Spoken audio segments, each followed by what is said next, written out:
Para comenzar a hablar del origen del universo, podríamos empezar haciéndolo por el Big Bang, pero no, vamos a comenzar hablando por la luz. La luz, como todos sabéis, es lo más rápido del universo. Va a una velocidad de 300.000 kilómetros por segundo.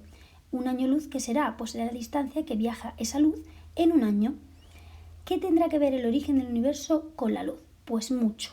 Os pongo un ejemplo. Cuando nosotros estamos viendo algo, es decir, cualquier objeto visto por nosotros, lo vemos por la luz que ese objeto nos envía en ese momento, ya sea porque la envía a él o porque la refleja porque le llega de una estrella. Es decir, que lo que estamos viendo no lo estamos viendo en el presente, sino que lo estamos viendo en el pasado.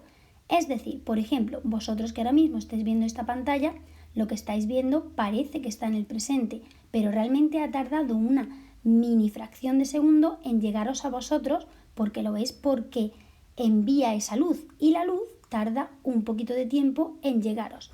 Vamos a irnos a una escala más grande. Por ejemplo, el Sol.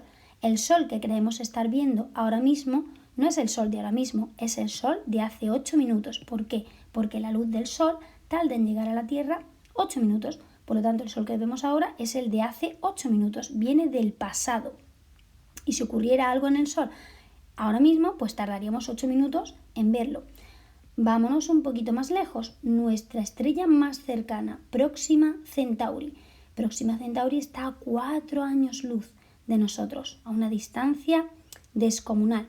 Pues bien, cuando estamos viendo Próxima Centauri, no estamos viendo la Próxima Centauri de ahora, sino la que estamos viendo es la de hace 4 años. Es decir, que cuanto más lejos miramos, más atrás viajamos en el tiempo.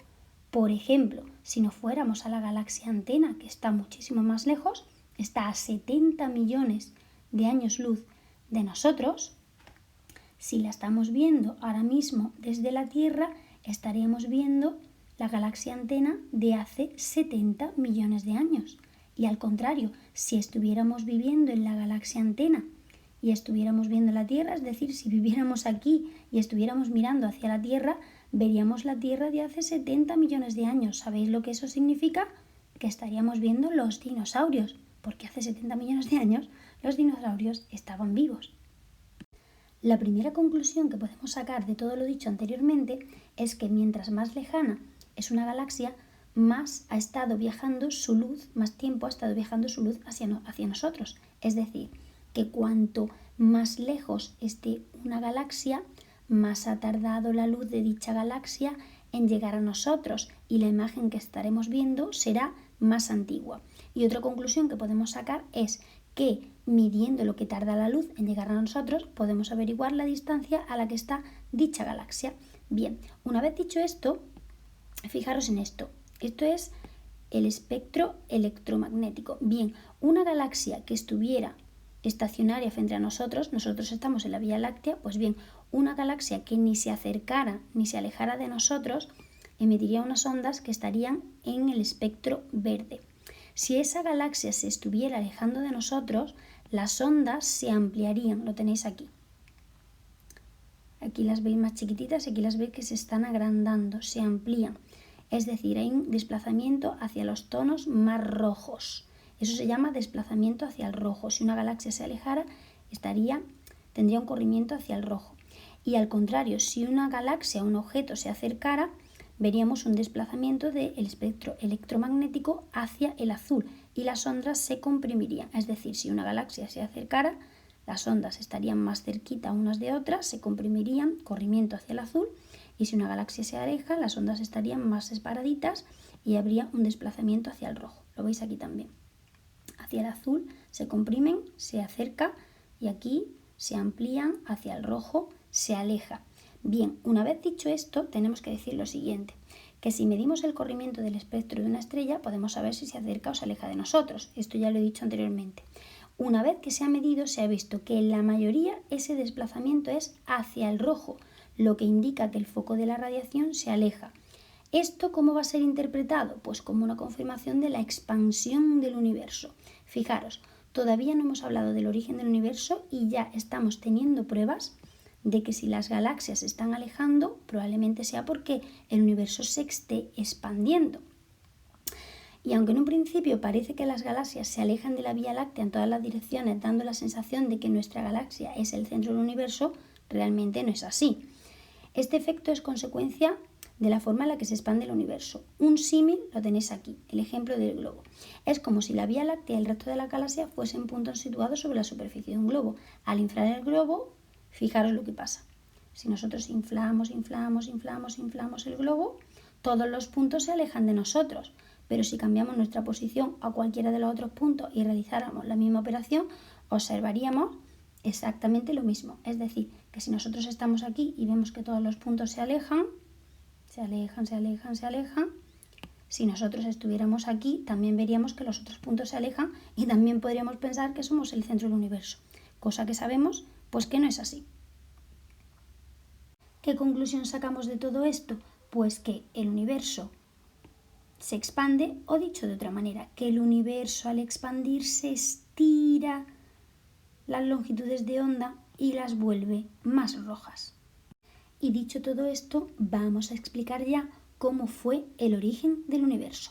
Para hablar del origen del universo, vamos a remitirnos a la prueba más importante que existe del mismo. La prueba más importante que existe del mismo es esta foto de aquí.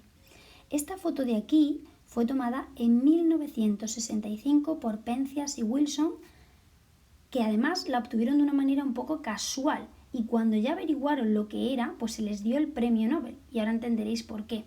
¿Por qué? Porque esta foto, aunque fue tomada en 1965, es la foto más antigua del universo, la más antigua y la más inmensa, porque en estas fotos lo que estamos viendo precisamente es todo el universo. Y no todo el universo tal y como lo conocemos ahora, sino todo el universo tal y como se formó.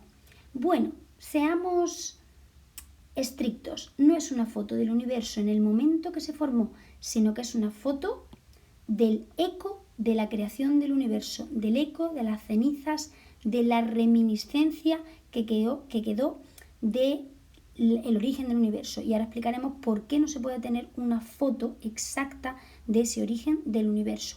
Esta foto se llama fondo cósmico de ondas, en inglés Cosmic Microwave Background, y es la primera foto que se obtiene del universo. Si es una foto del origen del universo, tiene que ser una foto enormemente antigua, porque ha estado viajando durante mucho tiempo para poder llegarnos a nosotros, y de hecho nos sigue llegando, y cada vez nos llega de una manera más tenue porque sigue aumentando su antigüedad.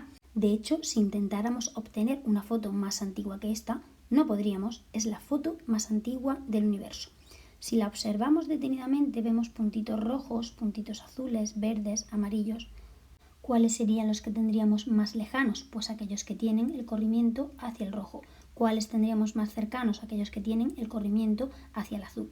No obstante, si vemos una visión global, que no dejo de pensar que es algo flipante que solo en este trozo estemos viendo todo el universo, si vemos una visión global, el universo tiene un aspecto bastante homogéneo en cualquier parte. De hecho, eso es otra de las características del universo.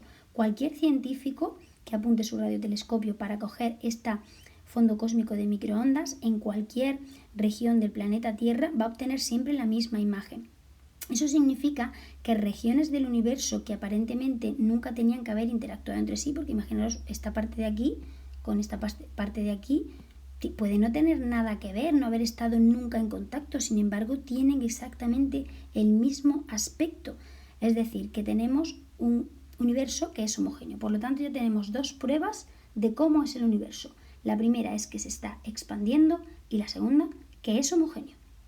Pero, ¿qué sucedió antes de que el universo comenzara a expandirse? Que hubo una gran explosión, denominada Big Bang. Veamos una simulación en este vídeo.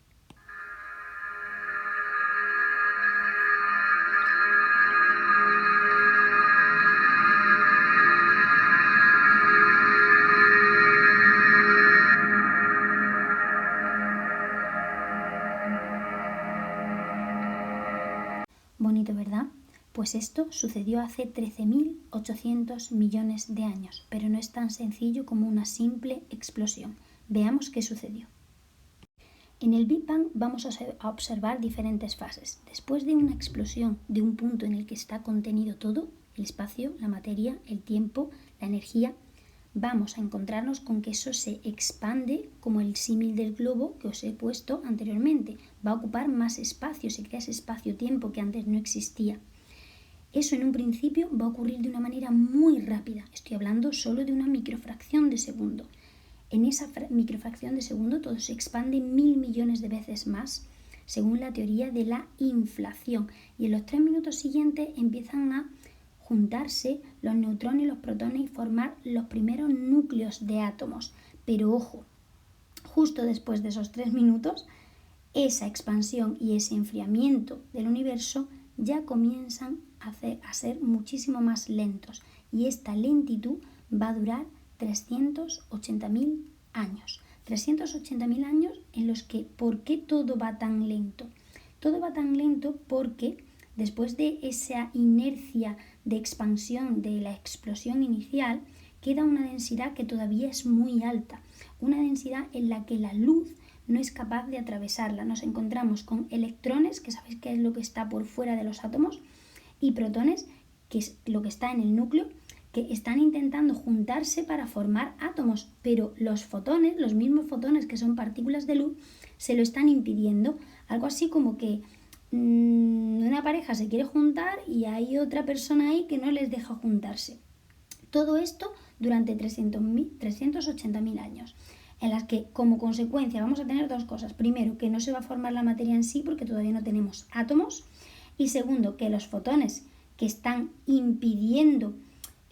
haciendo que esa materia no se pueda formar, o sea, están ocupaditos en destruir a la materia, pues no pueden emitir luz, con lo cual nos encontramos lo que se llama una Dark Age, un periodo oscuro, un periodo en el que no se ve nada.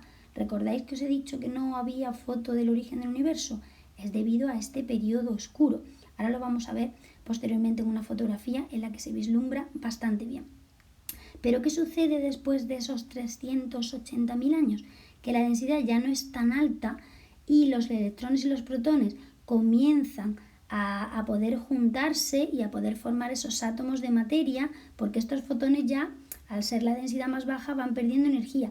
Entonces ya, al poder formar esos átomos, que sabéis que el núcleo es lo que tiene todo y los electrones son prácticamente espacio vacío, pues los fotones ya pueden atravesar la materia. Entonces ya volvemos a ver, ya volvemos a tener luz en ese universo. Y en ese momento es cuando podemos obtener la imagen de la que os hablaba anteriormente. Tenemos esa foto de las cenizas, de la reminiscencia de lo que es el Big Bang, el fondo cósmico de microondas.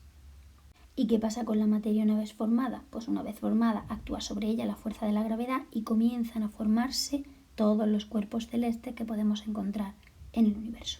Veámoslo todo en este vídeo. Imagina que te encuentras en los inicios del universo, hace casi 14.000 millones de años. Imagina toda la energía del universo comprimida en un espacio más pequeño que la cabeza de un alfiler. Imagina que estás dentro de este diminuto espacio. El tiempo está parado. Nada de lo que conocemos o imaginamos existe. Todo está a punto de cambiar. Para siempre. Se acaba de producir la gran explosión, el Big Bang. Se ha liberado toda la energía. La temperatura es extremadamente alta y el espacio se expande a una velocidad vertiginosa. En una pequeñísima fracción de segundo ha nacido nuestro universo. Este es el más profundo de todos los misterios. Ahora parte de la energía se condensa, convirtiéndose en masa. Se crean todas las partículas fundamentales de nuestro universo. Algunas de ellas todavía no las entendemos. Entre las que sí, se encuentran los quarks, los electrones, los neutrinos, partículas diminutas que constituirán todo lo que conocemos, incluidos tú y yo. Mira atentamente, se crean por pares una partícula y su correspondiente antipartícula. Pero partículas y antipartículas también sufren una atracción mortal que hace que se aniquilen entre ellas. Una parte de la materia, sin embargo, sobrevive a este proceso afortunadamente para nosotros. Es la materia que forma todo lo que conocemos. medida que el universo se enfría, los quarks se agrupan en grupos de 3, dando lugar a neutrones y protones. Y estos forman los núcleos más sencillos. Todo esto ocurre en los 3 primeros minutos después del inicio del tiempo. Pero en los siguientes miles de años, el calor y la energía son todavía tan intensos que los electrones no pueden combinarse con estos núcleos. Avancemos 380.000 años desde el Big Bang. El universo se ha expandido y ya es más frío.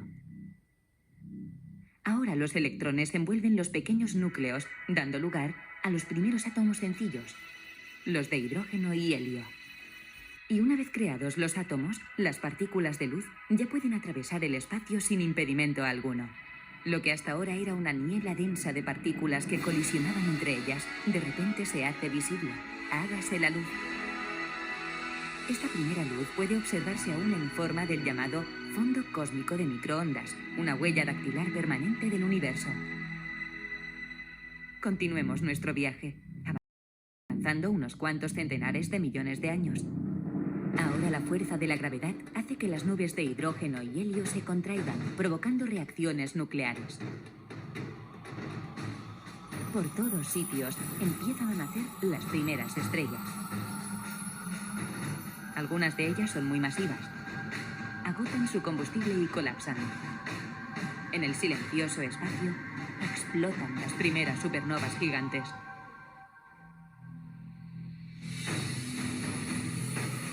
Pero de toda esta destrucción surgen los elementos pesados, entre ellos el carbono, el nitrógeno, el oxígeno, el hierro e incluso el oro.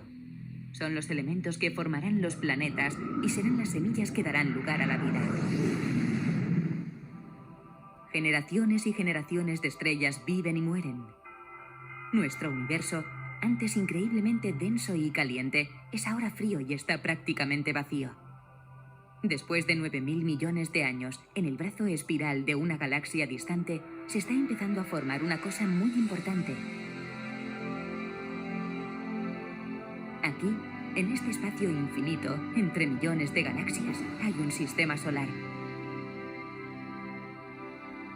En este sistema solar, uno de los planetas se ha enfriado suficientemente como para que pueda surgir la vida. Es nuestra casa, el planeta Tierra. Y en esta Tierra hay seres con la extraordinaria habilidad de volver la vista atrás en el tiempo y reflexionar sobre el significado del universo. Para explicar de qué está compuesto el universo, vamos a ir pensando qué es lo que sucede en el universo.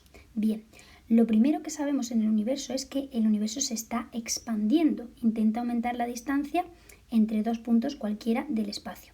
Pero para expandirnos tenemos que luchar contra el efecto de la atracción gravitacional de la materia. Sabéis que cualquier materia ejerce una fuerza de gravedad.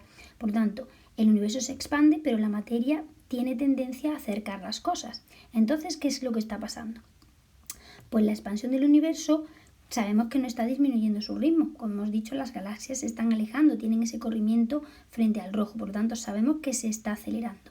La distancia a galaxia lejana aumenta a una tasa cada vez mayor.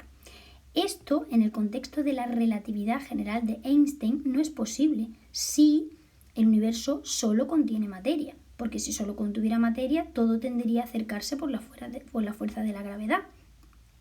Por lo tanto, ¿qué pasa? Pues que esto indica la existencia de otro componente adicional que no va a ser materia. Es una forma de energía desconocida que tiene una presión negativa y contrarresta el efecto atractivo de la gravedad, de la materia de la gravedad, impulsando lo que es la expansión acelerada del universo que tenemos ahora mismo. Descifrar la naturaleza de este componente, que se va a llamar energía oscura, es uno de los problemas abiertos más importantes de la física actual. Está en estudio y seguirá estando en estudio, porque tiene muchas incógnitas. Pero gracias a observaciones que se han hecho, sabemos que, como hemos dicho, la edad del universo es unos 3.800, 14.000 millones de años. Y hace aproximadamente unos 4.000 millones de años, ¿qué pasó? Pues que hizo ¡boom! Su expansión comenzó a acelerarse muchísimo. Y si la expansión comienza a acelerarse muchísimo, tiene que ser debido a la materia o a la energía. Pues será debida a esa energía oscura. Por lo tanto, ese punto corresponde al momento de la historia del universo en el que la energía oscura comenzó a dominar sobre la materia, es decir, comenzó a ser más del 50%. Esto indica que la energía oscura es actualmente el principal componente del inventario cósmico, es decir, es más del 50%. Y sabemos a día de hoy que constituye aproximadamente el 70%, en concreto el 73% de la totalidad de la energía del universo. Y cada vez va a ir a más porque el universo se va a expandir cada vez más, con lo cual cada vez tendremos más energía oscura. En todo este inventario del universo, el siguiente componente en importancia va a ser la materia oscura. La tenéis aquí, Dark Matter, la materia oscura. Y esa materia oscura va a constituir un 25% del total de la energía del universo, un 22, 25. ¿Qué pasa con esa materia oscura? Pues se llama oscura porque no interactúa con la luz. No es como la materia que conocemos nosotros, es una materia que no interactúa con la luz. Y entonces, ¿cómo sabemos que existe? Pues sabemos que existe porque detectamos sus efectos gravitacionales cuando se forman galaxias, cúmulos de galaxias, etc.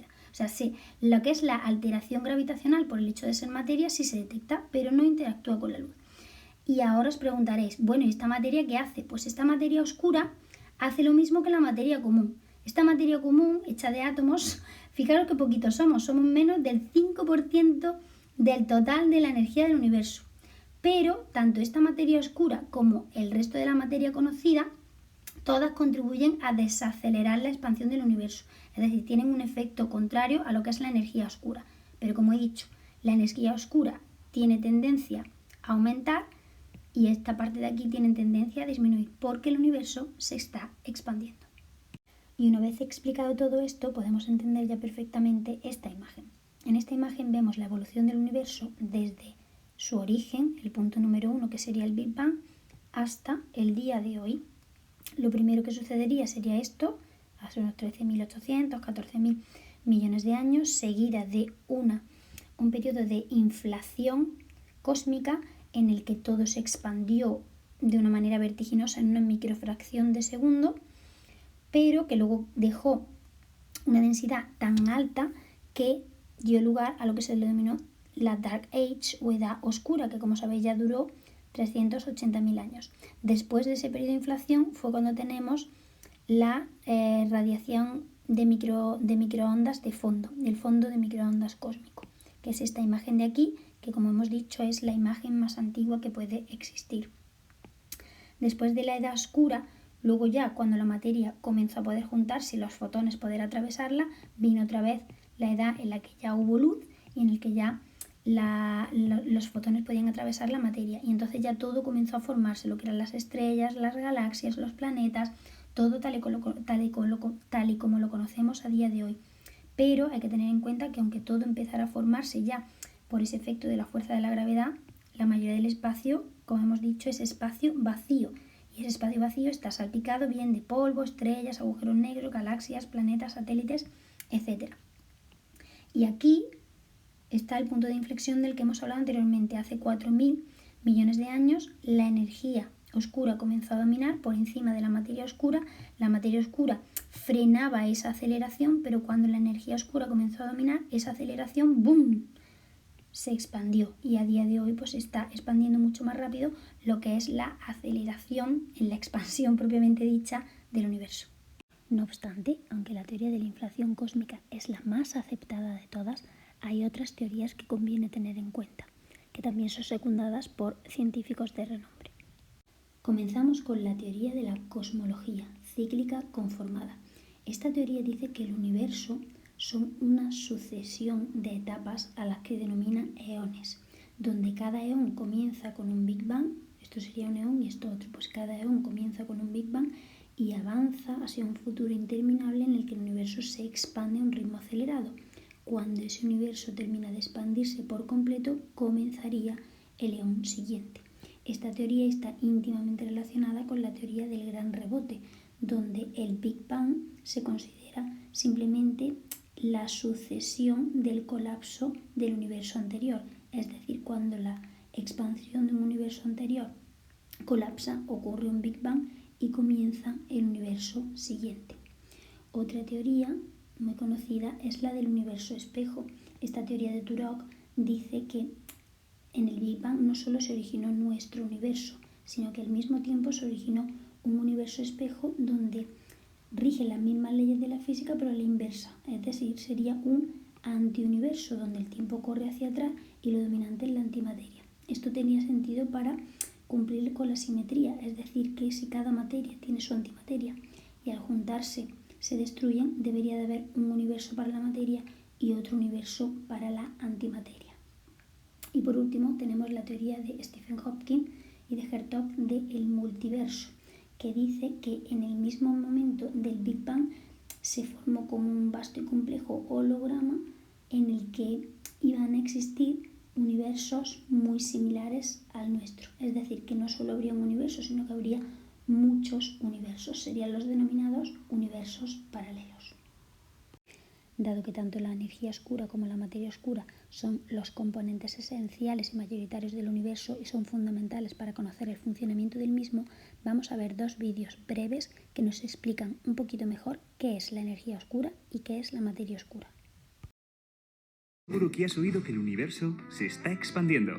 Sí, en estos momentos se está fabricando nuevo espacio.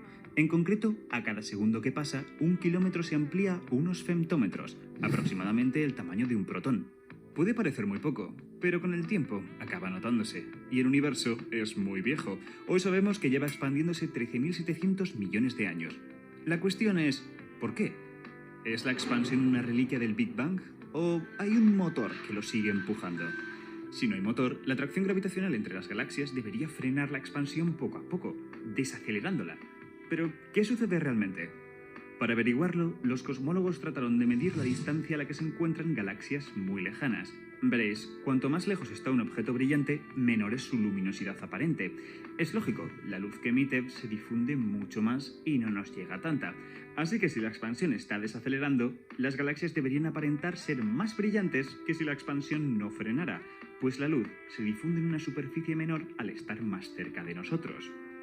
El problema es que cada galaxia es distinta y no podemos asegurar que son poco brillantes porque están muy lejos o porque realmente emiten poca luz. Hubo que esperar a que los astrónomos encontraran unos objetos que entendiéramos muy bien, las supernovas de tipo 1A. Con estas amigas, el problema fue resuelto en los 90. ¿Y qué resultó? Que las galaxias no desaceleran, están acelerando. Hoy se alejan más rápido que ayer y mañana lo harán aún más rápido.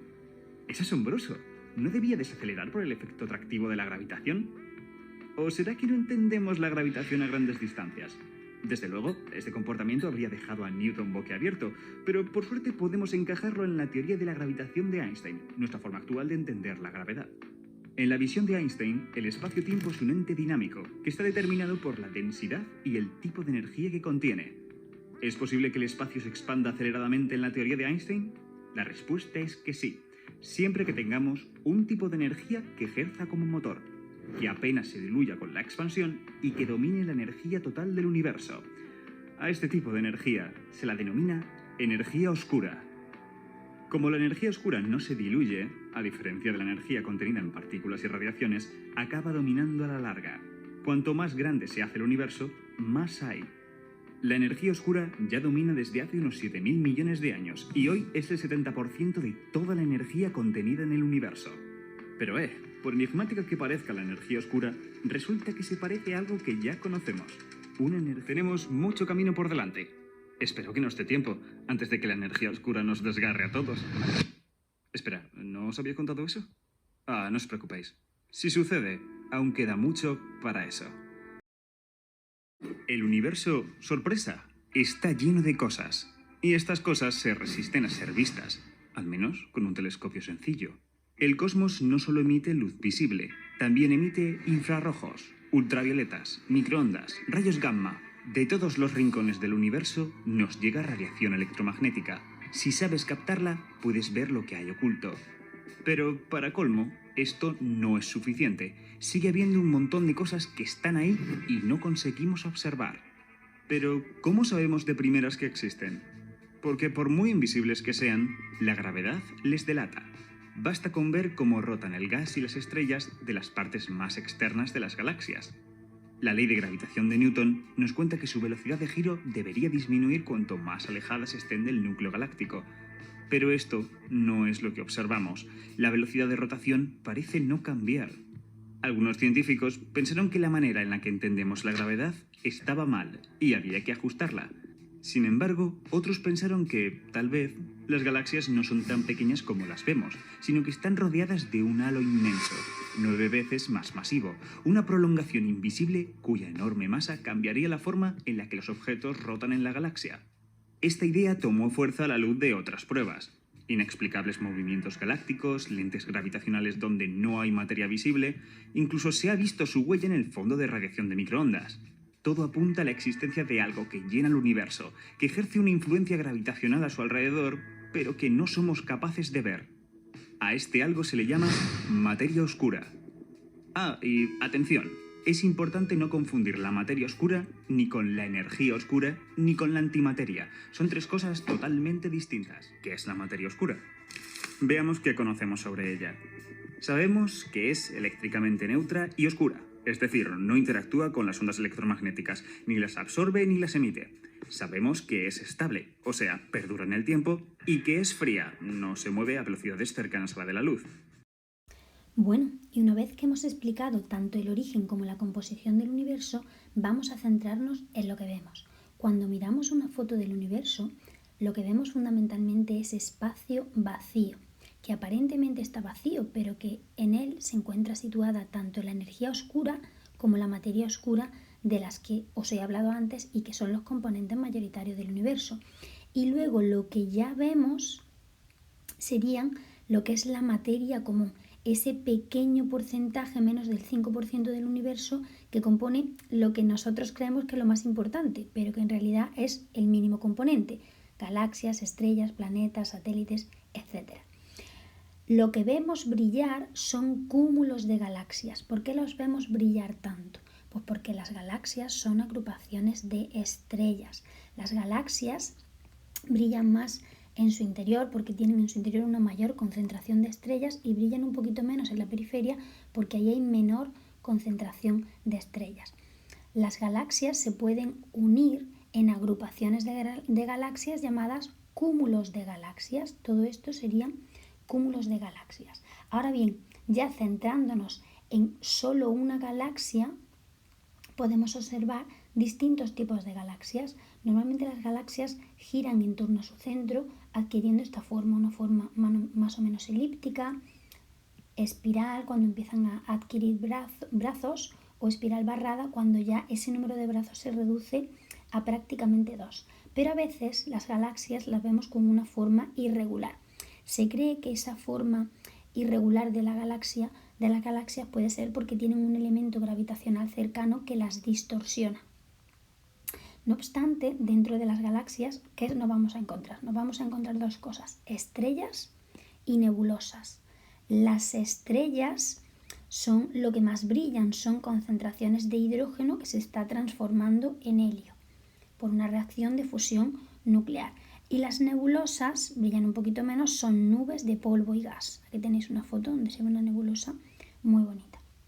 Las estrellas, asimismo, también se pueden asociar formando cúmulos de estrellas. Igual que las galaxias formaban cúmulos de galaxias, pues las estrellas cúmulos de estrellas. Y esos cúmulos pues pueden tener, así como pueden ser como un poco abierto, tipo abierto, o bien concentrarse un poquito más, denominados cúmulos globulares. Vamos a centrarnos ahora en el estudio de las estrellas. Bueno, las estrellas pueden tener diferente tamaño.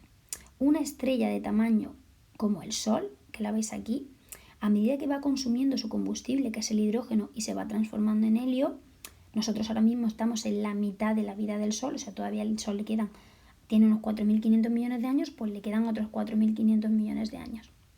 Cuando se le acabe todo el combustible, empezará a agrandarse y formar lo que se llama una gigante roja. Esa gigante roja luego terminará por convertirse en una nebulosa planetaria, parecida a las que os he mencionado anteriormente. Y a medida que se vaya consumiendo su combustible, pues se transforman en enanas blancas. Se cree que las enanas blancas terminan siendo enanas negras. Las enanas negras son astros hipotéticos. ¿Por qué digo hipotéticos? Porque serían resultantes de la combustión total nuclear de una enana blanca, es decir, cuando se acabe todo su combustible. Pero en un principio el universo parece que no tiene edad suficiente como para haber generado todavía una de ellas.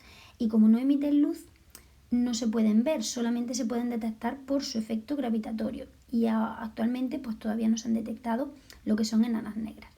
Pero ¿qué pasa si tenemos una estrella más grande que el Sol? Cuando las estrellas son bastante más grandes que el Sol, se les llama estrellas masivas. Estas, a medida que acaban su combustible, pues en lugar de una gigante roja formarán una supergigante roja. Y luego terminan con una gran explosión que se denomina supernova. Aquí tenéis, por ejemplo, una foto de una supernova. Después de esa explosión, ¿cómo pueden terminar? Pues pueden terminar formando lo que se denomina un púlsar, que es una estrella de neutrones. Las estrellas de neutrones tienen este aspecto característico, emiten radiación periódica, es decir, como a pulsos, por eso se le llama pulsos, porque tienen un gran campo magnético. Se ve aquí, este sería el campo magnético y emiten radiación. Esas serían las estrellas de neutrones o púlsares. O bien pueden acabar siendo agujeros negros. Los agujeros negros son regiones finitas, pueden tener incluso el tamaño de un alfiler, o sea, pueden ser muy pequeños en el universo, pero tienen una concentración de masa tan alta que generan un campo gravitatorio tan alto que ninguna partícula material, ni siquiera la luz, puede escapar a ella. Y entonces generan esa estructura que le da su nombre, que es lo que es el agujero negro. Ahora bien, si nos centramos en estrellas que todavía no están muriendo, pues las estrellas tienen en torno a sí, esto sería la Vía Láctea, en este brazo que es el brazo de Orión, tendríamos nuestro Sol, y el Sol tiene una serie de estructuras de cuerpos celestes girando en torno a él, porque claro, tiene mayor gravedad, entonces los cuerpos más pequeños giran en torno a los cuerpos más grandes. El Sol pues va a tener planetas, como cualquier otra estrella, que giran en torno a él, y cometas que también giran en torno al Sol. Ahora en torno a los planetas van a girar los satélites, los asteroides también giran en torno al Sol, y tanto de un cometa como de un asteroide y tal, cuando entran en contacto con un campo gravitatorio, pues empiezan a arder, entonces se les denomina meteoros, y ya si consiguen sobrevivir a esa combustión y caen encima de un planeta, pues se les denominaría meteoritos. Y ya para terminar, mencionar lo que son los cuásars. Los cuásars os lo he puesto aquí arriba, a diferencia de los púlsares y los agujeros negros. Tanto púlsares como agujeros negros están relacionados con la muerte de estrellas masivas. Sin embargo, los cuásars están relacionados con la formación de galaxias. Se sitúan en el centro de las galaxias. Los cuásars son elementos muy grandes, a diferencia de los agujeros negros, que son una región finita del universo. Pero se pueden confundir con los púlsares. Ambos dos están emitiendo, pero el púlsar emite radiación y los cuásar emiten materia al espacio en forma de torbellino. Los últimos cuerpos celestes que os he mencionado los vemos aquí con mayor detenimiento. Tenemos aquí lo que sería un cometa. Pues un cometa está formado por una parte central que se llama coma o cabellera, que tiene polvo, hielo y rocas, y luego dos colas, una cola de color azul, que es gas con carga eléctrica, y otra cola de color blanco, que está formada fundamentalmente por polvo. ¿Qué sucede, por ejemplo, en el sistema solar cerca de la Tierra en agosto de todos los años? Que tenemos la llamada lluvia de estrellas o lluvia de las Perseidas, o también llamada lágrima de San Lorenzo, porque un cometa que orbita en torno al Sol, que se denomina de este modo, Sweet Turtle, pues al acercarse en torno al Sol, pues esas colas se ven más agrandadas por la fuerza de gravedad del Sol. Y además, al quemarse esas colas, pues vemos esas lluvias que cruzan el cielo de esa manera tan maravillosa, que constituyen las denominadas lágrimas de San Lorenzo. Pero ocurre cuando el cometa se está acercando en torno al Sol, que ocurre durante el mes de agosto. Cuando ya se está alejando, pues ya esa lluvia de estrellas ya no se vería.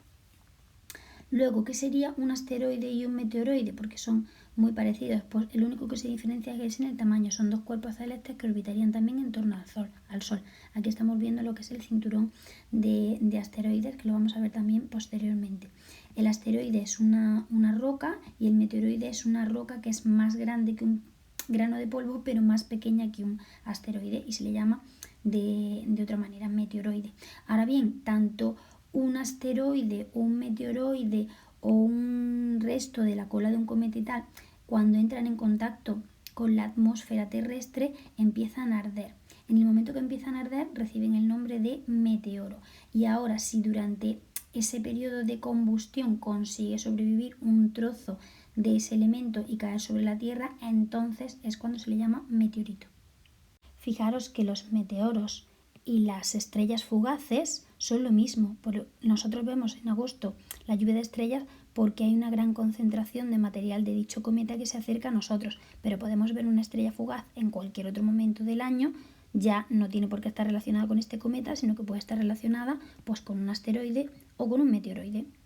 Centrándonos ahora en nuestro sistema solar, veamos de qué está compuesto. Bien, nuestro sistema solar se formó hace 4.500 millones de años y está localizado en esta galaxia, nuestra galaxia, que recibe el nombre de Vía Láctea, concretamente en este brazo. Si nuestro sistema solar tiene 4.500 millones de años, nuestro Sol y todos los planetas tienen esa misma edad. Concretamente, nuestro Sol se encuentra ahora mismo en la mitad de su edad, es decir, le quedan otros 4.500 millones de años. ¿Y cómo lo sabemos? Pues porque las reacciones que ocurren en su interior, que son reacciones de fusión nuclear, que consisten en la transformación del hidrógeno en helio, pues están a la mitad de su capacidad, es decir, se ha gastado la mitad de su combustible de hidrógeno y ya se ha transformado en helio. Digamos que ahora mismo el Sol es mitad helio, mitad hidrógeno y mitad helio. Y una vez que todo el Sol se convierta en helio, pues terminará muriendo, tal y como he explicado anteriormente. De hecho, estas reacciones de fusión nuclear que ocurren en el Sol hacen que su temperatura superficial sea de 6.000 grados centígrados, por lo que emite una gran cantidad de luz y calor en todo el sistema que lo rodea, que recibe el nombre de sistema solar. ¿De qué se compone ese sistema solar? Pues lo estamos viendo aquí. Se compone de órbitas. Las órbitas son unas zonas concéntricas dispuestas alrededor del Sol, en las que se encuentran girando un gran número de objetos, fundamentalmente planetas y asteroides y otros que os he mencionado anteriormente. Los asteroides se concentran en dos zonas. En esta zona de aquí, que se llama cinturón de asteroides, que está situada entre Marte y Júpiter, y otra zona situada más allá de Neptuno, que recibe el nombre de cinturón de Kuiper. Los planetas que giran en torno al Sol son Mercurio, Venus, la Tierra y Marte, que como veis son unos planetas más chiquititos y que están más cercanos al Sol. Y después del cinturón de asteroides tenemos otros 4 planetas, Júpiter, Saturno, Urano y Neptuno, que como veis son planetas más grandes y están más alejados del Sol. Esto va a tener que ver con su clasificación. A los 4 primeros se les llama planetas rocosos. ¿Por qué? Porque su gravedad hace que estén más comprimidos. Entonces están constituidos fundamentalmente por rocas, de ahí que se les denomine rocosos. Son más chiquititos porque la fuerza de la gravedad es mayor, porque están más cerca del Sol y están en la zona interna del sistema solar. Y luego tenemos los planetas gigantes, también llamados gaseosos, que son gigantes porque la fuerza de la gravedad del Sol aquí ya es menor y están más expandidos y están compuestos fundamentalmente por gases y se sitúan en la zona externa del sistema solar. Bueno, y os preguntaréis ahora, ¿y qué pasa con Plutón? Bueno, pues Plutón dejó de ser un planeta por lo que os voy a explicar anteriormente. La definición de planeta se supone que tiene que cumplir 3 cosas. La primera, que orbite en torno al Sol. Plutón orbita en torno al Sol, esa la cumple. La segunda, tiene suficiente masa para mantener una figura redonda. Plutón es redondo, no pasa como los asteroides que no tienen forma redonda, por lo tanto no son planetas. Esta también la cumple, pero la tercera dice, su órbita no interfiere con la de otros planetas. Y como vemos aquí, Plutón no cumple esta última, pues su órbita atraviesa la de Neptuno. Por eso no se le considera un planeta y se le llama planeta enano. Otro concepto que tenéis que saber es este. La distancia que hay entre el Sol y la Tierra se denomina unidad astronómica, una UA, y sirve para medir grandes distancias y corresponde a 150 millones de kilómetros. veamos con más detenimiento las peculiaridades de los planetas del sistema solar. Como hemos dicho, se dividen en los internos y los externos. Los internos son rocosos y sólidos y pequeños, y los externos pues son gigantes y gaseosos. Estos están formados por estructuras sólidas, rocas, y tienen capas, corteza, manto y un núcleo metálico, mientras que los planetas gigantes están formados fundamentalmente por hidrógeno y helio y tienen un núcleo sólido. Veamos con detenimiento cada uno de ellos. Mercurio, por ejemplo, tenéis aquí a Mercurio. Todos los planetas tienen un movimiento de rotación en sentido antihorario, que es el mismo movimiento de rotación que tiene el Sol, salvo Venus, que lo vamos a ver posteriormente. Mercurio se caracteriza porque no tiene atmósfera, con lo cual va a estar lleno de cráteres. Su superficie, al no disponer de atmósfera que pare los meteoros, pues caen sobre su superficie y dan lugar a esos cráteres. Tiene un aspecto exterior bastante parecido al de nuestro satélite, la Luna. El siguiente sería Venus, que lo vemos aquí. Venus es el único de los planetas del sistema solar que gira en sentido horario, es decir, gira al contrario que el Sol y que el resto de los planetas. Tiene una atmósfera, pero en este caso la atmósfera de Venus es tan alta de concentración en CO2 que hace que tenga unas temperaturas muy altas, casi alcanza los 500 grados. Y una característica o curiosidad es que se denomina también lucero del alba. ¿Por qué se denomina lucero del alba? Porque es visible cuando se va el Sol. En las primeras horas de la noche, veis aquí la Luna, pues se ve una estrella muy brillante que es Venus, el llamado lucero del alba. El siguiente sería nuestro planeta, nuestra casa, el planeta Tierra. El planeta Tierra tiene una atmósfera muy rica en oxígeno y nitrógeno. Esa atmósfera, junto con su temperatura media, unos 15 grados, y que además dispone de agua líquida, hace que sea el único planeta del sistema solar en el que podemos albergar vida. Y además es el único que tiene una actividad geológica interna. Tiene un satélite que, como todos sabéis, recibe el nombre de Luna. El siguiente es Marte, el denominado planeta rojo, que tiene una tenue atmósfera de CO2. Entre sus curiosidades podemos destacar que en un pasado lejano tuvo océanos, con lo cual pudo albergar vida, y que posee el volcán más alto de todo el sistema solar, de 21 kilómetros de altura, que es el denominado Monte Olimpo. Y tiene además 2 satélites. Nosotros tenemos 1 y Marte tiene 2. Cuando nos vamos ya a los planetas gigantes, vamos a contar con un mucho mayor número de satélites. Por ejemplo, Júpiter. Júpiter tiene 79 satélites y es el planeta de mayor tamaño de todo el sistema solar.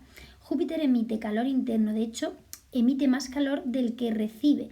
Y, por ejemplo, esta mancha de aquí, que se denomina mancha roja, que tiene un tamaño de 2,5 veces el diámetro de la Tierra, es una estructura que se genera en su atmósfera relacionada también con todo ese calor que emite.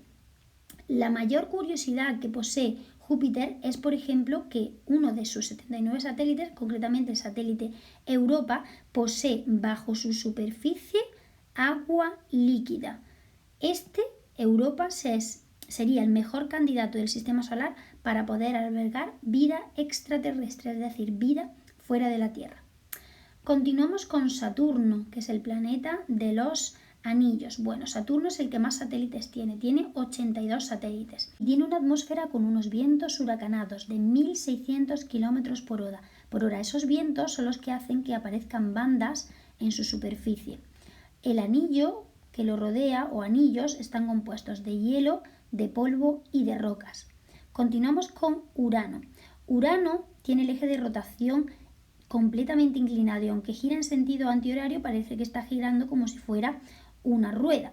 Eso, unido a que tiene un movimiento de traslación alrededor del Sol de 84 años, es decir, tarda 84 años en dar una vuelta alrededor del Sol, hace que en sus polos, al situarse aquí, haya 42 años de luz y 42 años de oscuridad. Posee además un fino sistema de anillos que, debido a la rotación, pues se sitúa verticalmente. Y terminamos ya con el último, con Neptuno. Neptuno tiene 14 satélites, el que menos satélites tiene dentro de lo que son los planetas gigantes o gaseosos, pero tiene los vientos más fuertes, vientos de 2.000 km por hora, que también hace que aparezcan en él estas estructuras a forma de bandas. En su interior posee una gran cantidad de metano, que debido a las condiciones de presión y temperatura que debería de tener allí, ese metano podría dar lugar a cristales de diamante que caerían hacia el núcleo acumulándose allí. Por lo tanto, en Neptuno, en su núcleo, encontraríamos grandes cantidades de diamante. Y con esto concluimos todo el viaje que hemos hecho desde el origen del universo hasta llegar a nuestro sistema solar y nuestro planeta Tierra.